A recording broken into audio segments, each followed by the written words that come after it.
Welcome to another edition of Patriots No Huddle, brought to you by PatsFans.com. Steve Balestrieri, Mike Diabate, Derek Havens here as your host, as always. Thank you for everyone who's listening live, or if you're listening back or watching us on our YouTube channel, please do subscribe to us on Apple or Spotify. Like, share, leave us a review. It keeps us high in those podcast rankings so other Patriots fans can find us, and our Pats Fans YouTube channel if you want to watch us and look at all of our miserable mugs. Before we start the show, as always, Steve, what's going on, man? Been sick as a dog all weekend. It's not getting any better. As you can see, I mean, I live in 100-degree heat, and I'm wearing a sweat jacket. So you can tell I'm not feeling too great. But, hey, it is what it is. You got to try to drive through. I apologize for not getting the weekly report card out. I was just not feeling too well, but I'm going to have my keys to the game out either tomorrow or Friday, and we'll go from there. But, hey, it's football season, and we were treated to a bunch of really good games this weekend. Monday night was another classic, wasn't it? Yeah, absolutely. I'll tell you, when I always tell people, you turn 21 and you're tired for the rest of your life. You wake up tired. I don't care if you get 10 hours of sleep or not. You're just tired. You hit 30, okay, and something hurts as soon as you get out of bed. You're not even sure why. I sneezed. I threw my back out for 2 days. It's just how it is. You two can go ahead and give me I guess some enlightenment on what I'm looking forward to as I move into my 40s in a couple of years. But we'll deal with that when it comes. Yeah, I'm thinking about going to the hospital tonight and getting a COVID test because it is what it is. But I'm those not body aches feeling are it. no joke. Yep, Mike, how are you doing, man? Hopefully, you're doing better than Steve. Yeah, remarkably well considering. No, man, I hope you feel better. I've been there before. I know what it's like. It is not fun. The fact that you're here says how much of a warrior you are, so we appreciate you. Those of you viewing on YouTube can see that I am still in a flank two position. Actually, I'm out of a flank two position now, but in an undisclosed location where cameras are not exactly at the plenty right now. But I assure you I am safe, I am well, and ready to talk some Patriots football. And don't worry about the grade report, my friend. I got you. I submitted my grade report this morning. New England Patriots on SI. You guys can go check it out. Not a glowing report, as you can imagine. A lot to be desired, but I don't think it's as bad as some people are making it out there as well. Virtue lies in the middle. Well, Mike, I'll go to you first, real quick. I think Steve and I love the saying "tale of two halves." Unfortunately, this turned backwards for the Patriots. I think that second quarter, when I watched the game back, I was really encouraged by a lot of things that I saw. But then in the third quarter, fourth quarter, man, there were a lot of missteps by New England, and on so many different categories: coaching, executing, everything. And I just wanted to get your take on that. Yeah, absolutely. I mean, a tale of two halves is really, I think, the great way to look at this game. And look, there was a lot of mediocre football that we saw on Sunday. We didn't see over the top great football for a majority of it or even half of this game. You mentioned the second quarter, and there was a lot to like in that second quarter, offensively and defensively, but the inconsistencies toward the end of the half and to begin the third quarter, definitely, certainly a regression there. The Patriots just never seemed to rebound. They would show signs of maybe being able to dig themselves out of it. One step forward, two steps back type of thing. My grade report indicates that. A lot of C minuses, smattered throughout that report card. And overall, I graded the Patriots' overall performance at a C minus as well. I think that to give them a D at that point was, I think, a little bit harsh because I saw some flashes. I thought the defensive line and the front seven played well enough to warrant the Patriots not being in the cellar when it comes to these grades. But when you drop your home opener 20-13 against the team that you're supposed to play competitively against, it definitely leaves a sour taste in your mouth. So hopefully the Pats can regroup, apply what they've learned, and try to make some adjustments this week heading into Miami. Yeah, there's going to be some adjustments, and I think people need to realize that, as they flip the roster, they flip the coaching staff. There's going to be an adjustment period. Drake May's only played in so many games.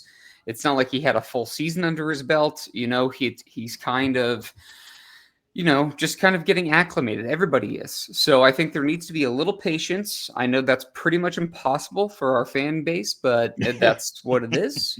Tom fan Curran bases. had a very interesting take on that, Derek. Oh, please share.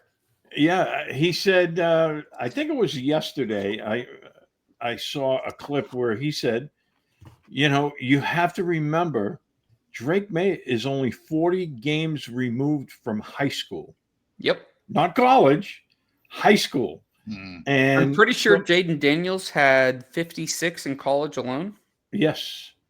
And so, and Curran was taken into consideration not only his college, but his pro games. So it's only 40 games since he played in high school. So, he said it's going to take some time. I saw similar stuff from former Patriot Matt Chatham this afternoon. He's like, look, it's a new system. You have all new players, new coaching staff.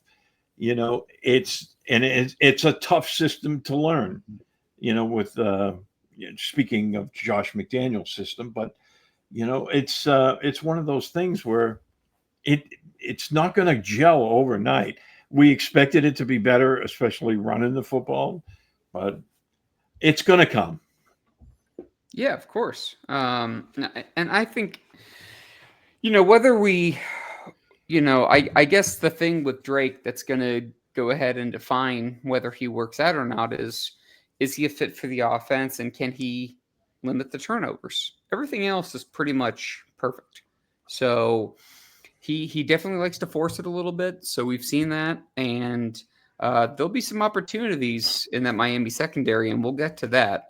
But for now, I want to switch gears here before we get into the game. DJ James, Mike, I was surprised. The cornerback, the 6th-round pick from Seattle last year that joined the Patriots this year, thought made some noise, I would say, in the offseason, and got himself a spot, was released. That caught me off guard. I wouldn't say it was like a huge surprise, but I was caught off guard. Yeah, without question. I was caught off guard as well. That was a real surprise to me because watching DJ and his progressions through training camp, through the preseason, he really looked like he was assimilating very well into this defense. And with the injuries that the Patriots are suffering right now, you would figure they'd want all hands on deck, as many people on hand as they possibly could to make sure that secondary is shored up and you've got depth along the bench. I thought he played well in the absence of Christian Gonzalez and even Carlton Davis during the preseason and during training camp. This kid plays much bigger than his frame, 5'11", 184 pounds, but he had a fearlessness in him that made him go up and get the ball. DJ made a remark during training camp, and he said, DJ James is always around the ball, and he was. And he really, I think, made a lot of people take second, third, and even fourth looks at him as he was progressing through. So in light of his release right now, the Patriots are down to Carlton Davis, Alex Austin. Probably means that Charles Woods is going to be able to give it a go. He'll be Marcus Jones's kind of, sidekick, I'm sure, on Sunday against the Dolphins. But Patriots are right now one cornerback thin, and with Christian Gonzalez not practicing again on Wednesday, and we'll get into that in just a moment, this one still has me scratching my head a little bit. So maybe the Patriots have something in mind. I know Mike Vrabel said earlier on Wednesday that it meant that they were going in a direction where other people were going to get opportunities this week. Maybe that means Woods. Maybe Austin's going to play a much bigger role. He was a starter and played nearly every snap, so I can't imagine how much bigger his role is going to get. But, we'll see. We'll see what happens. But I like DJ as a player. I liked his attitude. I think the Patriots are going to miss him. Yeah, I mean, we're recording this right now at 2:15 Eastern.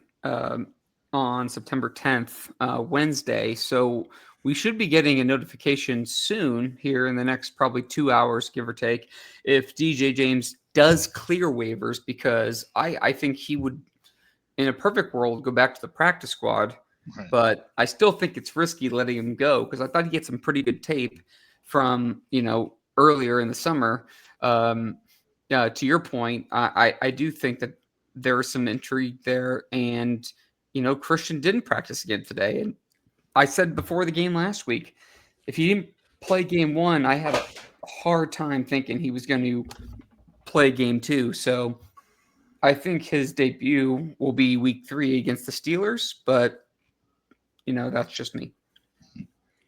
Yeah, I think we're trending in that direction right now. It seems to be what it Hopefully. looks like. Yeah, hopefully. let's You're hope. absolutely right. That's a great point, Steve. I mean, with Christian, I mean, we're all saying, okay, well, yeah, maybe he'll be back for week 3 against the Steelers, but we don't know that. I mean, it really is it's going to be determined on how soon he gets back out on the practice field and how soon he acclimates back into being in game shape.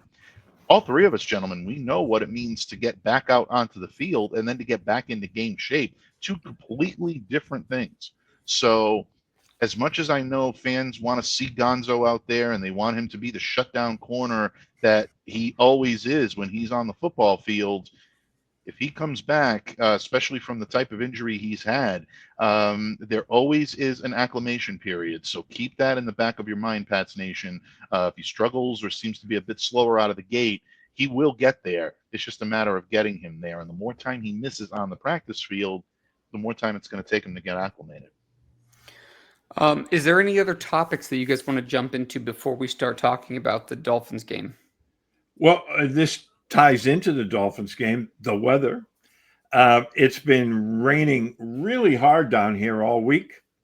And it's supposed to continue until Saturday.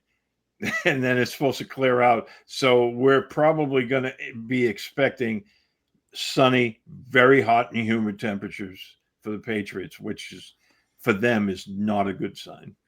Well, it's not a good sign for any player, but let's hope the rain continues into Sunday to keep that temp down, Steve, like you and I talked about the other day offline. Yeah. If it does, if it does stop Saturday, man, Sunday's going to be brutal for everybody. They're going to all need IVs before and after the game. So that heat keep eating them bananas. Not the green ones, but bananas. Yeah. Exactly. Some of them should be having green bananas. Some of them probably shouldn't be. Mike, anything you want to touch base on before we hop into the game? Well, another thing that I think will tie into our discussion on the game, definitely want to send best wishes out to Patriots defensive coordinator Terrell Williams. Mike Vrabel spoke to the media on Wednesday advising that Terrell would be taking a couple of days away from football. Did say that it was unrelated to the health issues that kept him away the last time. So not sure what's going on with Terrell right now, but just hopefully everything will be okay in his absence. Coach Zach Kur is going to elevate. He will be the de facto defensive coordinator. He played that role a lot during training camp and throughout much of the offseason. So definitely a familiar face guiding the Patriots at this point. But, Terrell's wisdom and counsel is something that is so important to a young defense still trying to find its image. Front 7 looked very good, or at least good. I think everybody can agree that they at least looked pretty good on Sunday. The secondary had its moments where they did miss some coverage, and then they had moments where they did look good as well. You want to try to keep the foot on the accelerator and keep these guys playing at a high level. Any change in coaching can have an effect. So we'll look to see how these guys practice. Definitely, it's incumbent upon all of us. Keep an ear out to those privy to this type of coverage and how these guys are practicing to find out exactly how much of an impact it's going to have. But I'm sure that it'll have some sort of an impact on Wednesday. Well, to me, I think that Terrell Williams dialed up some great plays. As I went back and watched the film and watched the game and kind of went through it all again, dove into the stats, looked at, every angle of everything. I thought he got a little too aggressive for week 1, personally. That would be one of my biggest, I guess complaints. I thought he did a lot of good things. I also saw some things that I was like, man, this seems like something that you would really do like 4-6 weeks into the season after the guys have gotten a little bit of run under their belt and we're kind of moving through the year. But I mean, there was like probably 1 or 2 calls that really irked me. But other than that, I mean, he really knows how to get the guys going. So hopefully he's okay. I mean, obviously that goes without saying. Obviously that's first and foremost. But hopefully he's okay and he's able to get back. Whether it's before the game or after this game.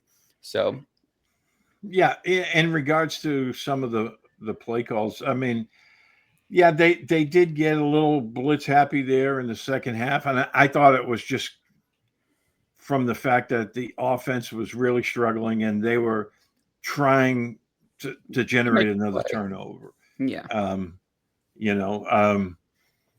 The only real call defensively that is still a head scratcher is that first touchdown by the Raiders where Barmore and Williams drop into coverage. I mean, yeah, and it left the middle wide. That's the one open. that I was referring to. Yeah. Yeah, it was like, yeah, you have $50 million a year dropping into coverage that are not built for that. And it wasn't like 3rd and 5. It was, I think it was 3rd and 11. Yeah. So I don't know, even after watching the all 22, I don't get that. But I mean, obviously something went wrong in, the execution with it. But hey, it is what it is. It was week 1. They made a lot of mistakes, but a lot of that stuff can be cleaned up. And I think more than anything, even defensively, what hurt them the most was their total inability to run the football, which they abandoned in the second half. Because I think, it played right in. The Raiders started to get a little more aggressive. And then with you not running the ball, even attempting to, it just made them ultra aggressive. And that's when bad things happen. Right. And I think there was a period of time, if I'm not mistaken, that McDaniels threw the ball without running, I think 11 straight times. They put a lot on Drake May, and I didn't think they ran it enough, and I thought that Genty got his early, and then they were able to kind of contain him, so that was good, I guess. Oh, yeah. 2 yards a carry. And, Miami, the Raiders, coming into the game, the one question, I know we mentioned it the other day on our post-game podcast, was if we had a question about the defense, we were really concerned when it came down to perhaps stopping the run. And they did a really good job of that. It was the pass that ate them up. They gave up far too many chunk plays to Geno Smith in this game. Mm-hmm. And those are some things that are going to have to be cleaned up this week. Definitely. Again, I want to thank everyone for listening to Patriots No Huddle, whether you're listening live, whether you're downloading on your podcast, whether you're watching our Pats Fans YouTube channel. If you are downloading the podcast on Apple or Spotify, please do like, share, and leave us a review. Keeps us high in those rankings so other Patriots fans can find us. Mike D. Bates, Steve Balestrieri, Derek Havens here. So let's dive into it, guys. Steve, let me ask you, is there any way that we can take money out of the GoFundMe that is going around Miami right now in the Hard Rock Stadium to fire Mike McDaniel? That I went and Greer as well. And Chris Greer, of course.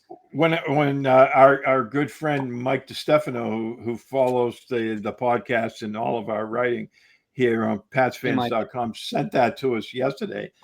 At first, I was like, okay, this, is this one of those parody accounts where somebody's like, no, but they actually raised $4,000 for Absurd. for the firing of McDaniel and Chris Greer. Greer in Miami, which, when you see stuff like that, it always throws up a red flag in my mind, because it's like, okay, now these guys see that.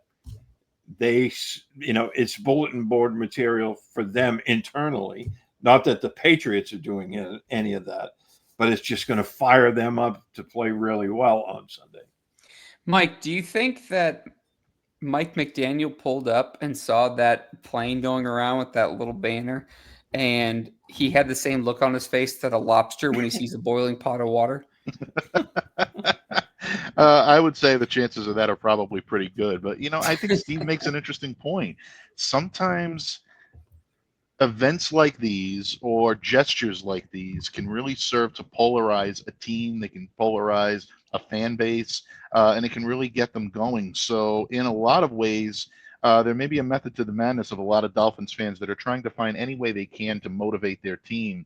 If he crumbles under the pressure, they look good because this is exactly why we wanted him out to begin with. We're going to raise more money, and we're going to keep doing this until you listen to us and you get rid of the gruesome twosome when it comes to the GM and the coach in Miami. At least this is what Dolphins fans are thinking.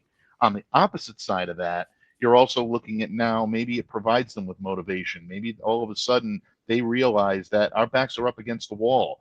We're facing potentially a last place finish in this division if we don't straighten out. So there's a lot of ways that this can go. And I think it's going to be very interesting to watch both teams this week, because the Patriots may be feeling a little bit of a must-win type vibe going into Miami as well. I know they'd like to come back and face the Steelers 1-1 as opposed to being down 0-2. So that right now, to me, is going to be the most interesting aspect of this matchup this early in the season. It's not so much watching for, who does this well, who does that well. Both of these teams are still trying to find each other. The first couple of games are always an extension of the preseason. It's going to be how they respond to adversity. Have these players bought into the Mike Vrabel way? Have the Miami Dolphins players bought into the Mike McDaniel way, and they're going to play as hard as they can to protect their coach? That, to me, is where the chess match begins, and that's what I'm looking forward to most on Sunday. I don't think I don't think they're going to be playing too hard for their head coach right now. There seems to be a lot of turmoil over there, but we'll see. I mean, they have a lot of talent, and the Patriots haven't proven that they're a good enough team to kind of take advantage of other bad football teams. I mean, there was some bad football played, in the past, and they haven't been able to capitalize on it. So we'll see if Vrabel's able to get these guys rallied around, and I want to see what it looks like. So, Steve, as we're looking into this game, what are your initial thoughts on the Patriots playing the Dolphins?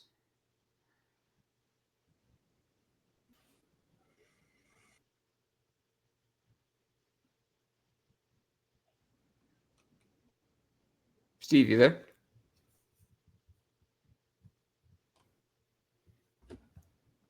I think Steve might be frozen in time. Yeah. Okay. Yeah. Oh, here he is. I was having a little glitch there in the internet. It must be Steve is now another in a thunderstorm rolling. Oh, perfect. Hopefully, we'll get one on Sunday. Yes. The 180-degree club. So what? No, but, so what do you think? What do you I think about the couldn't hear what you Patriots guys and the were saying, Dolphins matchup? Yeah, this is look, since Tua became their starter in Miami, he's 5-0 against the Patriots, and they've averaged, I think, like 30 points a game against the Patriots. So this hasn't been well, even going back all the way back to the 1960s when Flipper was there. Miami has not been kind to New England when they've traveled down there. Even during the Brady years, they won a lot of their matchups down there, but they struggled as often as they blew them out. And this game here is going to be really interesting because coming into before last week's game, coming into the season, I was pretty I would say, optimistic about chalking this one up as a win because Miami has, I think, taken a big step back, and you saw that last week against the Colts. But now, this whole stuff with the GoFundMe page to get rid of their coach, this is the kind of stuff that galvanizes a team. And now, right now, given the way the secondary played, I'm really not near as optimistic as I was just like 7 or 8 days ago. Yeah, I think for me, my initial thoughts on the game are that I want to see a little bit more balance. I'm hoping to see a little bit more effectiveness in the running game. To me, Chris Long last year said this on his Greenlight podcast, and it kind of rings true to me, and I still think it's the same way. The Dolphins kind of play like an F1 race car. They are incredibly fast, but they need perfect conditions or they'll spin out or there'll be issues. And so if it's just a hot sunny day and everything's clicking, they'll look like a good team. But I think, and I could see the galvanizing thing issue, Steve. I could see that. I could also see it backfiring too. I think there is some turmoil going on with a couple of the players. I think that the defense is there to be had. It's just, can Drake May and Josh McDaniels continue to build, on their side of the ball and, kind of build and work together. And Drake needs to, not turn the ball over. I mean, the turnovers are a big issue. I mean, you're either going to be, I'm not saying you're going to be Josh Allen, but these are two pretty opposite ends of the spectrum, but you're either Josh Allen or you're Jameis Winston. Like, are you going to be, a playmaker that turns the ball over as much as you score, or are you going to be a playmaker that, maybe has a couple of turnovers here or there, but more often than not, you're making positive plays, not negative ones, and kind of electric with it, because we know that Drake has all the physical capabilities. So that will be something that we definitely want to keep an eye on. Mike, as we're looking at this game, is there a player in mind, offensively or defensively, for the Patriots that you think is going to have a big impact? Well, I wouldn't say a specific player, but I think this could be a potentially big game for the Patriots pass rush. I think we saw some elements of it last week, and I think that with the problems that Miami's having along that offensive line right now, they're already without James Daniels for the first 4 games. He's got a torn pectoral. He's on IR. It looks like, according to what Mike McDaniel had to say earlier on Wednesday, that Austin Jackson, their star guard, is not going to be available for this game as well. Don't know if it's a broken toe, but whatever it is that he's suffering from won't allow him to be out there. That's going to mean that probably Larry Borum is going to start at right tackle instead of Austin Jackson. And if that is the case, and the Patriots do have that ability to be, and they have that chance to be able to exploit that, that to me is going to be a telltale sign about whether or not this defense can really get after Tua and force him into turnovers. I'm going to be keeping a sharp eye on that very closely. There's a good chance you may see a lot of Cole Strange this week in a Miami uniform. And, up until a couple of days ago, no one would have had that on their bingo card. But this makes a lot of sense for Miami. Look, I think that, with Cole and his skill set, he's got quickness, got the ability to press on an angle. He can block. He's a very adept blocker. He fits well into McDaniel's type of offensive system. So I think in that regard, he could end up be someone that the Patriots do see. But if I'm the Pats defense right now, I'm looking at ways to exploit that. Without Jackson and without Daniels on that offensive line, I think the Pats have a chance to make something happen here.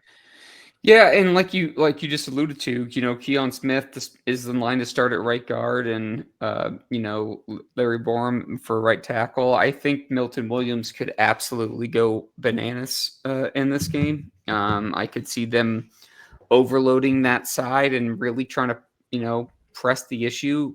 Let's not also forget that that's also Tua's blind side. So because he is a lefty, so that is kind of something to be interested in. I'm curious to see what that looks like. Steve. Yeah, because when you're talking about guys coming in, the communication is always a key, right? Because what happens if the Patriots show like a safety blitz off the right side, right? And which would be their left, but the Dolphins right. Are they going to communicate to pick stuff like that up? Stunts. We saw the Patriots, struggle with stunts because they have. Well, I a mean, lot and of, they also Terrell Williams. I mean, he ran a couple of corner blitzes. One of them, Mhm. one or two plays. I forget if it's one or two. Hawkins got a sack. Had on a one. double corner blitz at Yeah. one point. I mean, he was rocking and rolling with all those guys. They were. I think you just try to mix it up and make it as hard for them as possible because, like you said, Steve, communication is going to be the key for them. Yes, but when it comes to the guy I'm looking for, and Chris was reading my mind, Travion Henderson. I think they need to give him the start this week, and I think they need to feed him the football because there's no better way to beat the Heat in Miami than running the ball down their throat and making their defense wear down. And Henderson has the ability to give you some chunk plays, and it will open up play action passing where the Patriots they struggled to throw the ball effectively last week for large chunks of that football game. So I think it's this week it's Travion Henderson and the running game. Yeah, I could also see Stevenson. Although the one thing I'll say about Stevenson is, though, he's really struggled with finishing through contact, which is something when he's at his peak, he does so well. And I feel like if they can use Henderson a bit, Steve, to kind of get the ball rolling, kind of move the chains, score some points, and they can bring, Stevenson heavy in the second half and really kind of just beat them That's to a a closer, pulp. yeah. That's the closer. Exactly. That's exactly where I was going with it. Mike, what's one of your biggest keys to the game? Well, in addition to, I think what you guys said perfectly, establish the run to be able to open up play action. I think that's something that the Patriots are going to have to do without any question. It's something that we touched on earlier. If you're the Pats defense, you need to find a way to shut off the big play, and Miami's going to be gunning for them this week. Look, they've got a lot of big play weapons on this offense still. Jalen Waddle is capable of breaking for big yardage. We've seen him do it against New England a lot before. Tyreek Hill is still Tyreek Hill. And until someone proves otherwise, he is still one of the fastest and most dangerous weapons on the field when he's on. So the Patriots have to be very mindful of that when they're going into this game. Don't make the big play beat you because Miami has been known to do it before. And if they smell blood in the water, especially down in Miami Gardens, they're going to do the best they can to make sure that they keep this team off balance all game long. So it really is about finding your balance on offense, and I think that comes from the run game. But on defense, I think you need to be able to shut off a lot of what Miami loves to do, and that's catch New England unaware of big play yardage. Yeah, I think the big plays between Devin Achane, Tyreek Hill, Jalen Waddle, you got to worry about that from Miami's standpoint. As Chris chimed in on the chat, Chris, what's up, by the way? You got to get after Tua. I think that's absolutely important. Take advantage of that right side of the line. Like we said, establish the run, get Henderson more in the mix. Hopefully, Stevenson is able to close out the game. I also want to see guys, more play action. I think, Mike, you alluded to that in the offense, and I think that will build over time a little bit with this team. And I just want to see them finish drives, and get a little bit of traction. It felt like in that second quarter of the first game that they had a plan and they were able to execute it, and you could feel them kind of like making the right steps. A lot of the portion of that game, they felt like they looked like a truck that was stuck in the mud and the wheels are just spinning. And I want to see them kind of get a little bit more momentum. And I think the run game and being able to run the ball more effectively will certainly have a factor on that. Don't you think, Steve? Absolutely. And it's getting into that rhythm, and they they struggled a lot, but there is a lot of newness to all this. These guys are just learning how to play with each other. Um, they're learning their ins and outs, and it's going to take some time. But I think it all starts with upfront. You get your offensive linemen in a kind of a downhill mode. All right, we're just going to push them down the field, and you get the running game going, and then that's when you see those front seven guys with the hands on their hips, and that's when you can open up play action, because then Yep. that pass rush is going to slow down a little bit, and you can catch them. This week, I would like to see a lot more of Kyle Williams. I think Kyle Williams. I think Kyle Williams deep. I think I would like to see more production from Pop. Obviously, Yeah. I still think he's gotten a lot of heat for his week 1 performance. I know he scored, but he had kind of a weird stat line, and there's been a lot of negative talk on him. But I still think he's going to be a productive player in this. But Absolutely. I do think they need to get him involved more, and I want to continue to see Diggs. I thought that he he didn't have an explosive game, but he was very solid and very consistent and reliable. And that's what Drake May needs. And you could see them starting to build. yes. Yeah, and that's important for sure. And Keishon Boutte too. I thought he had a Booty had a really great nice game. really nice week. And he as he's going into his 3rd year, he he looks like he could continue to build. And if he continues to keep going off of what he did week 1, I mean, he could be sticking around for a while. So some people were making some comments online, and I'm like, before his last year at LSU, he was projected to be a 1st-round pick. Mm-hmm. So it's not that he didn't have the talent. It just didn't get put all together. And now if he's able to put it together, and his rapport with Mike is really pretty solid now, I think you should be excited about what Keishon Boutte brings to the table moving forward. Oh, absolutely. I've been on the Boutte train since he got drafted. That's a sentence I never thought I'd hear myself say. But bottom line, I've been on the Boutte train since I was about 11 years old. It is what it is. But you know what? You can't see us, but my eyebrows went up when you said that. Yeah, absolutely. No, seriously, Keishon is someone with the talent to be a 1st-round talent, and I'm glad that he mentioned that earlier this week, because I do feel that a lot of people forget that. I think what also a lot of people conveniently or maybe inconveniently forget is that one of the reasons why he was derailed from really achieving, I think, his full potential at LSU was suffering a debilitating injury early in his collegiate career. That absolutely is going to derail anybody that's trying to reach that next level. So he had to reset. He had to come back from a difficult injury. Really, I think, tried to come back and do everything that he could.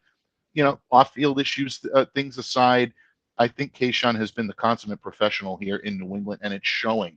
That type of synergy he's building with Drake May is so important for this team right now, because they need guys like that.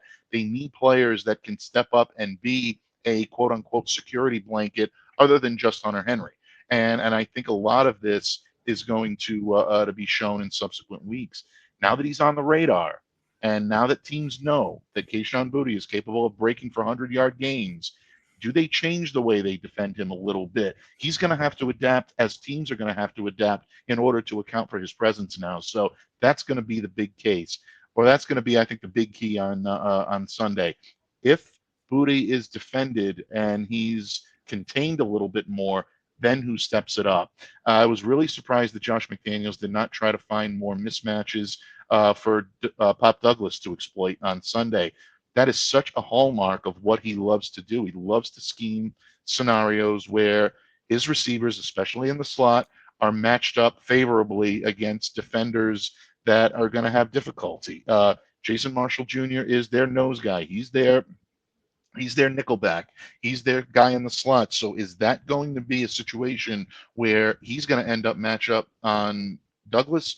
If that's the case, I try to exploit that. I try to exploit that mismatch if I'm Josh McDaniels. But bottom line, I think Kayshawn is someone that will continue to turn heads, and I'm looking for another big game from him this Sunday. Yeah, I think that's a great point. Steve, is there a matchup for the Patriots that you particularly are interested in? Yeah, I want to see. In the past couple of meetings, they matched up Christian Gonzalez with uh, Tyreek Hill, and since he's out this week, I'm curious of because he's not officially out, but he's going to be out this week. Yeah, I don't think he's playing. Yeah, who they're going to match up Hill with? Is it going to be a double? With maybe Yeah, what Marcus do you Jones? do? What do you do with that? Do you put like I don't even know. Do you put like Alex Yeah, I mean, Austin I on? would Do you think put Alex you would put Davis with um with Waddle? yeah, and then maybe use Marcus Jones with some help over the top with Tyreek Hill because Man, it's going to be a lot of cover two, boys. There's going yeah, to be a lot of and they struggle with that. GTFB, So, GTFB defense. yeah, well, and that's where the pass rush has to come in because they have to be able to get home and disrupt that timing. That probably will be the difference of the game, Steve. Will be if I have a hard time believing that we are not talking about in some capacity, after the game, that the Patriots either held Miami in check for the big plays, or Miami was able to make some splash plays, and that's really the difference in the game because I think the Raiders had 9 plays. Mike, you might know this. 9 plays over 20 yards. Yeah, In exactly. 9 the plays over first week. 20 yards. Yep. It's like you're not going to win. You're not going to win games with giving up those kind of chunk plays. So that really can't happen. Yeah. And from a defensive, and it's amazing that giving up that many chunk plays, they only gave up 20 points.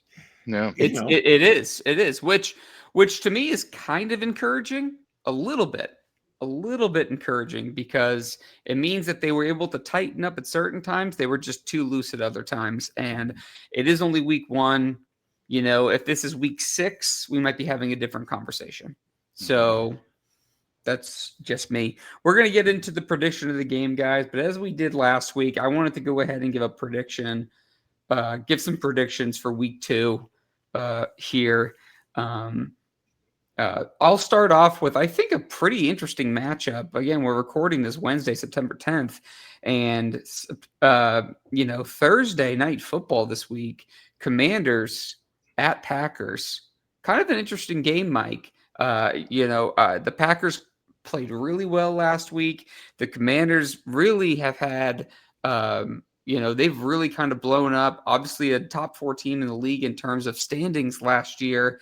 A lot of talent on the field, and could potentially be a playoff matchup. I think it's an excellent Thursday night game. Oh, I think this is going to be a very good Thursday night game. You got 2 teams right now that are arguably, I mean, we're in week 2 here, folks. Let's not get overextended, but many assume they'll be playoff bound.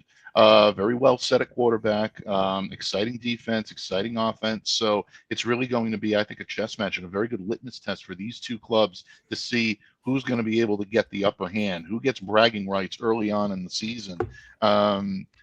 Yeah, I'm really looking forward to this one. I mean, Thursday night games have a tendency to be also rans when it comes to the NFL, but I think the last couple of seasons we've seen that these matchups can be exciting, and the teams, I think, are starting to take them way more seriously than they were in the past. So look for a really, really good game at Lambeau this week. Yeah, absolutely. So who do you have for a winner? I'm sorry. I'm going to take Green Bay in this one. I think that they're going to be the hometown team. Looking for guys to step up. I think obviously Jordan's going to be pumped up for this one, and I think Green Bay takes this one by a field goal. I have them winning this 24 to 21. But again, I mean, Washington is a team that can come in and they can take one from Green Bay at Green Bay. So could be a coin flip, but I'll take the Packers in this. I'm taking the Packers in this one, Steve, as well. I was so impressed with their defense, and Micah Parsons, was just on another level, and he totally took over the game, even on limited snaps. But Quay Walker played really well. Edgerrin Cooper is a phenomenally underrated player. He's so talented. Second year linebacker out of Texas A&M. I just thought that they really took over up front, and I think the only thing about that is sometimes you can over pursue, and someone like Jaden Daniels who has wheels can kind of make some running lanes for him to scramble and get some yards, and I guess that's something to be considered. But I think it's going to be a little bit of a heavyweight fight. I do think it'll be within a one-score game, but I am taking the Packers, Steve. Yeah, I'm going with them as well at home. On a short week early in the season, it's tougher for the team that has to travel. They're still getting their feet under them. I'm with you. I think it's going to be about a one-score game. I like them in this one a little bit higher scoring, 31-25. Well, it's hard not to talk about this one, guys, but Eagles at Chiefs, Sunday afternoon. There's a lot to unpack here. I'll go first quickly. I think that the Eagles are just top to bottom the better team, but it's hard to doubt Patrick Mahomes. But because it's in Philadelphia, I'm going to lean Philly. But I just think the way Saquon's running the ball, the way they've kind of dictated some things, there was a lot of chippiness amongst defensive players in Kansas City in the week one. And I just think the chemistry is better with the Eagles. And I just think they're playing better football and they're the better overall team. So I'm going to take the Eagles by about a touchdown in this one. Steve? Yeah, I'm going with Philly again. And they'll have their best defensive player back. He didn't play a snap, right? Last week. I just think, as you said, they're a better overall football team. And I think Saquon is the difference here, because he opens up so many other things. And don't forget, their quarterback runs the ball really well, too. So I think the Chiefs will keep it like right at heartbreak level there. It'll come down to the last possession if they can make a stop or whatever, but I like Philly in this game. Mike, you? Yeah, without any question. I think you guys hit the nail right on the head. Saquon Barkley is the difference between these two teams right now. And look, the Chiefs are coming in reeling. They're stinging from that loss last week. They're going to want to right the ship. Patrick Mahomes and company does not want to go down 0-2, but they're running in the defending champs. And these guys are the champs for a reason. Steve, you mentioned that they're going to have a full slate of defense to deal with. And that base 3-4-D that Philly loves to run is very difficult to penetrate. They will be this weekend, and I think Philly takes this by a touchdown. Guys, this is not a game that I was, thinking about putting on. I usually just like to pick 3 games. A lot of them are prime time, some of them not, but this isn't a game I wouldn't have thought about picking if I had to do it a week ago. But Broncos at Colts, kind of interesting. The Colts, really impressive week one. You got Danny Dimes looking more like his peak self. Bo Nix, Sean Payton. I really like what I saw from Marion Hampton. He had some couple hiccups, but I think he's still going to be good in that. I think this is kind of an intriguing matchup. And, two teams that, the Broncos were, I wouldn't say expected to make the playoffs, but a lot of people thought they would be absolutely in that conversation. And the Colts, I wouldn't say were in that, but their week one performance was intriguing. And it's always hard with week one. I always say to people, friends that sports bet or whatever, and I like to sports bet myself, but I usually do a little bit week one. I lay off a little week two because you never know who was Jekyll and who was Hyde in the first week. and teams can kind of surprise you. It takes a couple of weeks before you really get to know teams. But, to me, it's in Indy. I'm still going to take Denver because I do think that I believe in Bo Nix more than Daniel Jones. But both teams I'm really curious to see what their performance looks like in week 2. Mike, what do you think? Yeah, I got the Broncos in this one as well. I think Indy definitely impressed me in week 1.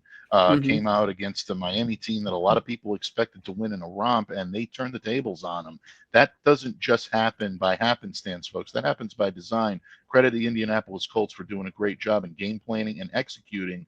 But I think in terms of the more seasoned team on both sides of the ball, the Denver Broncos are going to show up this weekend, and it's because of the reasons that you said. Bo Nix, I think, is a more capable starter than Daniel Jones. I think J.K. Dobbins running the football in the backfield for Denver gives them an edge there. Cortland Sutton, Marvin Mims, Troy Franklin, that's a pretty good trio of wide receivers that can make things happen. And then on the defensive side of the ball, you got arguably the best corner in the league in Pat Surtain. So these guys have the ability to make plays when they need to, and that's not even talking about players like Jonathan Cooper, and they've got, I think, just more talent on both sides. And in that regard, I think they bring the Indianapolis Colts a little bit back to earth this time around. Maybe a little bit of Cinderella comes off the bloom this time. I think the Denver Broncos take this in a close one. I got them winning it by a field goal. Excellent. Well, I guess, gentlemen, we get into the main matchup. Patriots, Dolphins. Steve, prediction for the game? I still want to take New England in this game.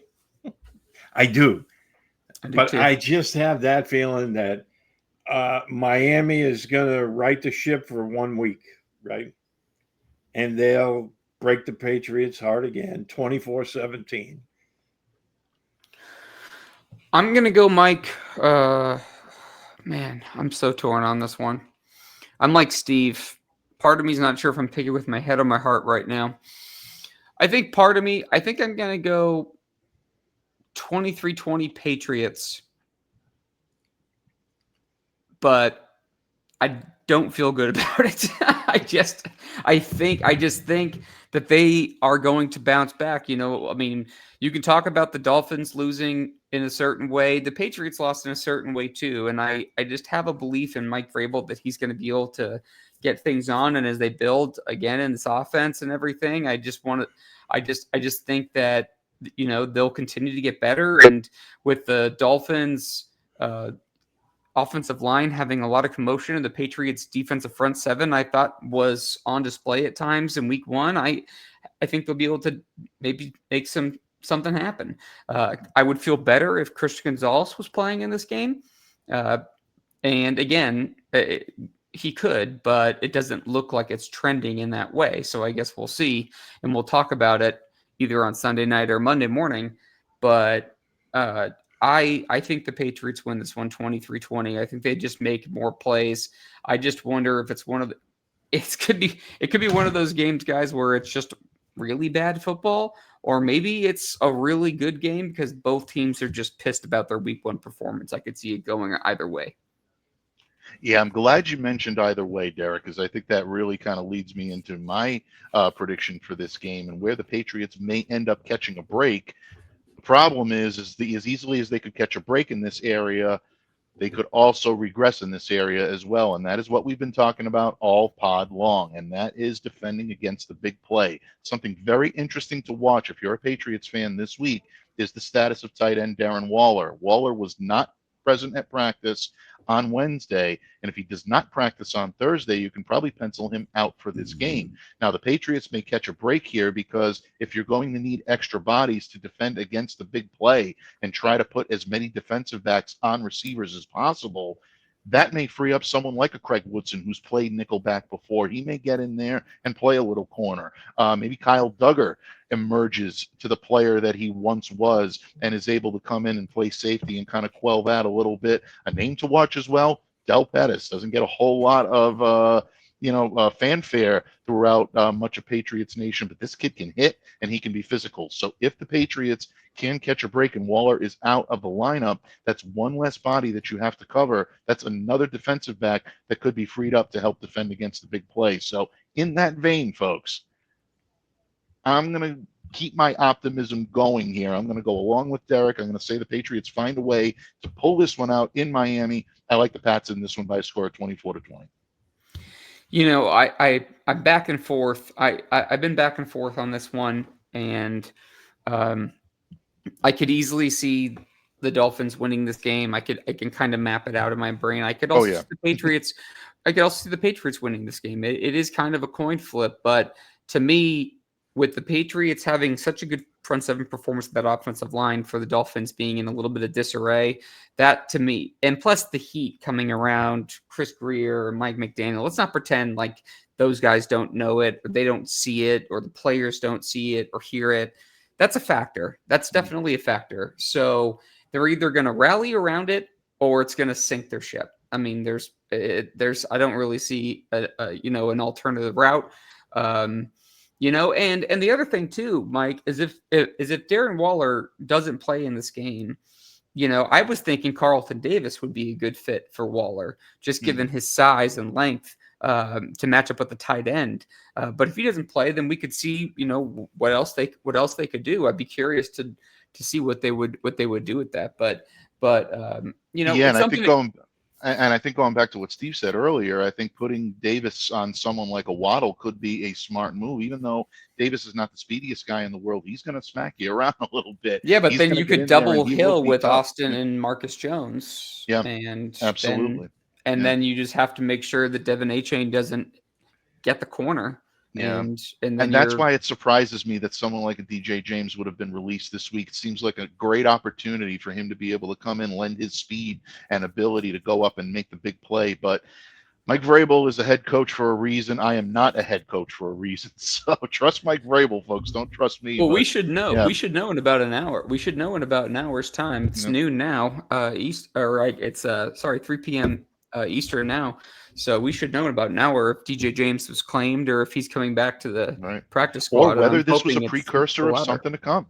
Mike Vrabel hinted at it and said opportunities for other guys this week. Maybe that other person is not on this roster yet. We don't know right now what the New England Patriots are going to do. That's the brilliance of watching the waiver wire, bud. I mean, because, you look at it, there's no sense in cutting DJ James if you want to bring him back on the practice squad if you don't have a guy to fill that roster spot.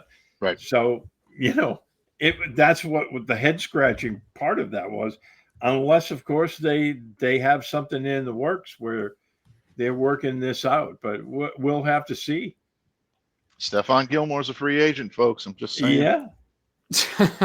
He tweeted last week. It was inside information. Stephon is probably my favorite Patriot to cover in my tenure here in New England. But no, I do not have any. That's when you and I met each other. That's right. That's absolutely. We were correct. Interviewing Stephon, and we were right there beside each other. I am eternally grateful to you, my friend. You got me on WBZ News that night. I had people calling me like crazy, saying, "Did you see you're on the news?" That's funny. Steve and I met each other behind a dumpster with a couple of brown paper bags in Wayne. But that's a story for another time. And in that vein, folks. Mike, take us out, buddy. Always a pleasure to join you guys on the microphone. Thanks so much. Thank you to all of our listeners out there that continue to make Patriots No Huddle a weekly, daily part of your Patriots coverage. We try to get better each and every time we take the microphone, so please keep your feedback coming. We appreciate it. We appreciate your time, and we appreciate all of your support. And once again, folks, definitely enjoy the game this weekend. All is not lost, though hope is not lost here in New England. Patriots still have a long way to go, and hopefully they can right the ship and pick up a win down in Miami Gardens. On behalf of my good friend Steve Balestrieri, the ultimate warrior, continuing to play through an illness that hopefully you'll be able to shake in time for kickoff, my friend. We appreciate you. And, of course, the esteemed colleague and my esteemed good friend Derek Havens. I'm Mike Debate, reminding all of you to stay safe, to stay well, and to be the change you wish to see in the world. Have a great day, everyone, and we'll see you back here again next time on Patriots No Huddle.